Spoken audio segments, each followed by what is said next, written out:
नमस्कार, मेरा नाम है शिवम दुबे और अभी आप चेतना मंच देख रहे हैं। आज हम आप सबके सामने धर्मांतरण का एक ऐसा चैप्टर खोलने वाले हैं जिसे सुनकर आप भी सोच में पड़ जाएंगे। धर्मांतरण का ये अजीबो-गरीब तरीका सुनने और देखने के बाद आपके भी होश फाख्ता हो जाएंगे। मामला है ऑनलाइन गेमिंग के जरिए धर्मांतरण का, मतलब एक धर्म से दूसरे धर्म में परिवर्तित हो जाना या करा दिया जाना। अब आप सोच रहे होंगे कि क्या ऑनलाइन गेमिंग के जरिए भी किसी का धर्मांतरण किया जा सकता है? तो मैं कहूंगा हाँ, किया जा सकता है और मैं आपको बताता हूं इसकी एक जीती जागती घटना। यह सुनने में शायद आपको अजीब लगे, लेकिन यह सच है।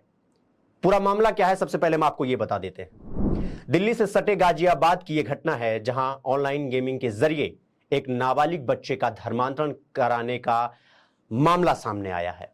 इस मामले में गाजियाबाद पुलिस ने मस्जिद के एक मौलवी को गिरफ्तार किया है, जबकि एक दूसरे आरोपी शहनवाज खान उर्फ बद्दो को भी रविवार यानी कल महाराष्ट्र के रायगढ़ जिले से गिरफ्तार कर लिया गया है। अब सवाल यह है कि जब ये पूरा रैकेट इतने गुप्त तरीके से चल रहा था, ये पूरा धर्मांतरण गैंग इतने गुप्त तरीके से सब कुछ कर रहा था, तो फिर इसका खुलासा कैसे हुआ? आइए सबसे पहले आपको ये बताते हैं। ऑनलाइन धर्मांतरण का खुलासा तब हुआ जब गाजियाबाद के एक शख्स ने मौलवी और एक अन्य व्यक्ति पर अपने बेटे का जबरन धर्मांतरण करवाने का आरोप लगाया। शख्स ने आरोप लगाया कि उसका ऑनलाइन गेम के जरिए मुंबई के रहने वाले बद्दो, जिसका नाम अभी मैंने बताया शहनवाज खान है, उसकी संपर्क में आया था। इसके बाद उसके बेटे का इस्लाम की तरफ झुकाव होने लगा। उनके बेटे ने उन्हें बताया कि बद्दों के कहने पर उसने इस्लाम को कबूल कर लिया।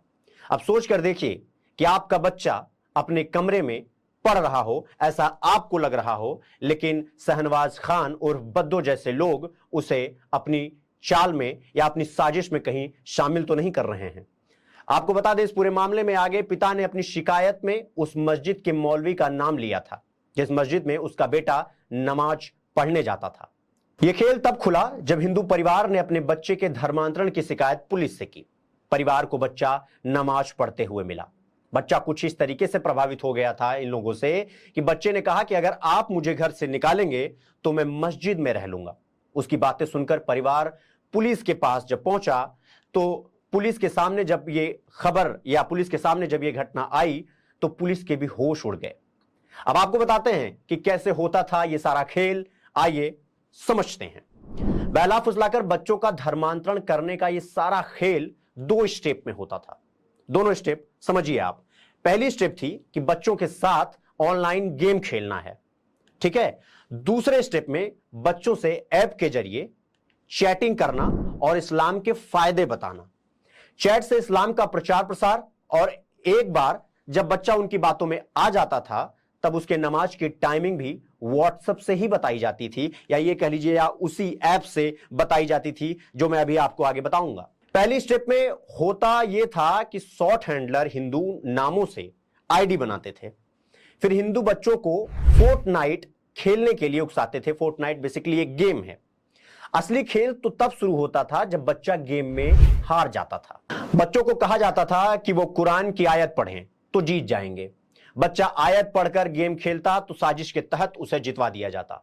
इस तरह बच्चे का मुस्लिम धर्म की तरफ झुकाव बढ़ जाता। और क्यों ना होता, क्योंकि जैसे ही वो आयत पढ़ रहा है गेम में वो जीतने लगता है, और एक बच्चे के लिए इससे ज्यादा प्रभावित और क्या ही चीज कर सकती थी। इसके बाद दूसरी स्टेप शुरू होती। बच्चे से डिस्कॉर्ड ऐप के जरिए चैटिंग की जाती।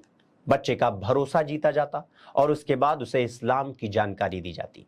धीरे धीरे बच्चे को जाकिर नाइक और तारिक जमील के वीडियो दिखाए जाते। उन्हें इस्लाम कबूलने के लिए बहकाया जाता। अब जाकिर नाइक और तारिक जमील को जो नहीं जानते होंगे, आप एक बार उन्हें गूगल सर्च करके देखिए तो आपको खुद पता चल जाएगा कि बच्चा यूं ही नहीं रेडिकलाइज हो जाता है या हो गया था। आखिरी स्टेप एफिडेविट बनाना, यानी एक तरीके से क्लियर हो जाना। जब बच्चे का इस्लाम की तरफ झुकाव बढ़ जाता और वो मुस्लिम बनने को तैयार हो जाता तो आखिरी में उससे एक एफिडेविट बनवाया जाता। इस एफिडेविट में बच्चे से लिखवाया जाता कि वो अपनी मर्जी से इस्लाम कबूल कर रहा है। पकड़े गए मौलवी ने क्या बताया, अब आप ये भी सुन लीजिए। इस मामले में 4 दिन पहले पुलिस ने गाजियाबाद में संजय नगर की एक मस्जिद से एक मौलवी को गिरफ्तार किया। मौलवी का नाम अब्दुल रहमान है। बताया जा रहा है कि पुलिस पूछताछ में मौलवी ने नाबालिग लड़कों के रेडिकलाइजेशन की बात कबूल की है।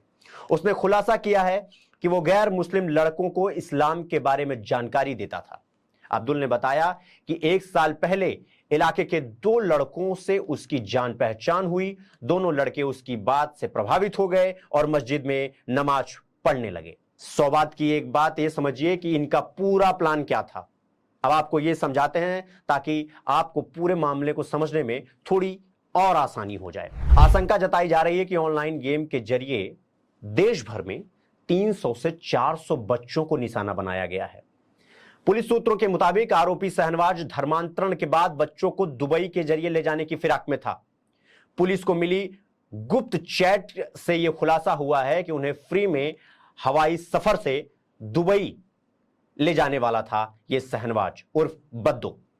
पुलिस अब इस बात की जांच कर रही है कि कहीं ऐसा तो नहीं कि दुबई ले जाने का लालच देकर शहनवाज नाबालिग बच्चों के कुछ और दोस्तों के धर्म परिवर्तन की साजिश तो नहीं रच रहा था। ऐसा पुलिस को शंका है। अब थोड़ा बात धर्मांतरण विरोधी कानूनी दावपेच या आप कह सकते हैं कानूनी प्रावधान क्या हैं, इसकी भी बात कर लेते हैं। संविधान के तहत देश के सभी नागरिकों को धार्मिक स्वतंत्रता का अधिकार है और वो अपनी मर्जी से किसी भी धर्म को अपना सकते हैं। लेकिन किसी भी धर्म को अपनाने से पहले किसी को जबरदस्ती या उसके इच्छा के खिलाफ जबरन धर्मांतरण करवाना अपराध है। जबरन या कह सकते हैं बहला फुसलाकर।